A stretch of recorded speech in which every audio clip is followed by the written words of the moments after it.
On va faire un petit tour. Ah oui les amis, je vais faire une petite story. Je m'adresse aux artisans qui me suivent, experts dans le bâtiment et dans la rénovation.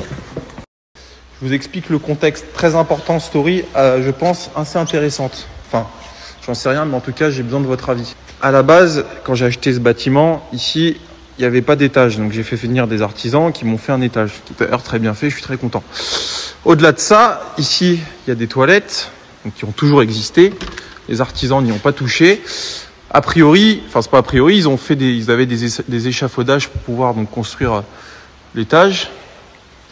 Et donc, eux me disent qu'ils n'ont pas, qu'ils sont absolument pas montés sur le plafond, enfin sur le toit, parce que le toit c'est, je crois que c'est du faux plafond. Enfin, j'y connais rien, mais bref, faut pas monter ni charger ici.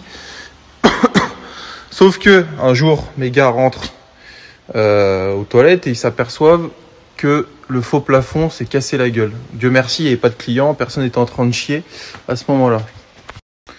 Et donc, moi, je me suis adressé à mon artisan en disant, premièrement, je me suis adressé au promoteur qui m'a vendu le local et je lui ai dit, écoute, ton plafond, il y a un problème, il s'est effondré. Il m'a dit forcément, non, c'est l'artisan qui a dû monter dessus et ça, fragiliser la structure et ce qui a fait que le faux plafond s'est cassé la gueule. Sauf que l'artisan me dit il y a eu une malfaçon de fait puisque on ne doit pas construire la structure de cette façon-là. Alors je suis pas dans le bâtiment, mais en gros a priori les petites équerres ici là, ce serait a priori pas conforme à à la façon dont ça doit être fait.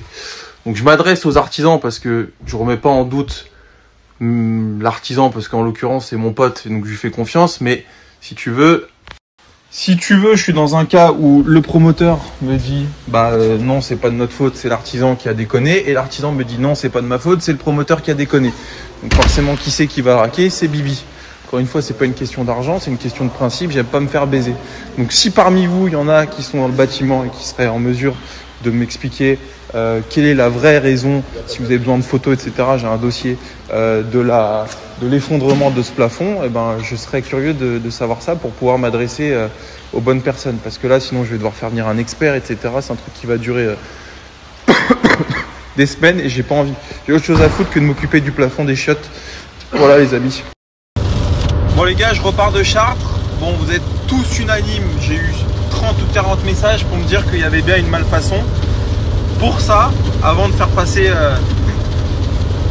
protection juridique et compagnie, il me faudrait s'il vous plaît un artisan qui est dans le secteur de Chartres, spécialisé dans la rénovation et en l'occurrence dans le sujet dont on parle, qui pourrait me contacter pour qu'on fixe un rendez-vous et pour qu'il vienne, pour qu'il y ait un rendez-vous entre le maître d'œuvre du promoteur, l'artisan en question et voilà quoi, en fait, pour qu'il y ait une personne objective qui dise pourquoi effectivement il y a une malfaçon. Voilà.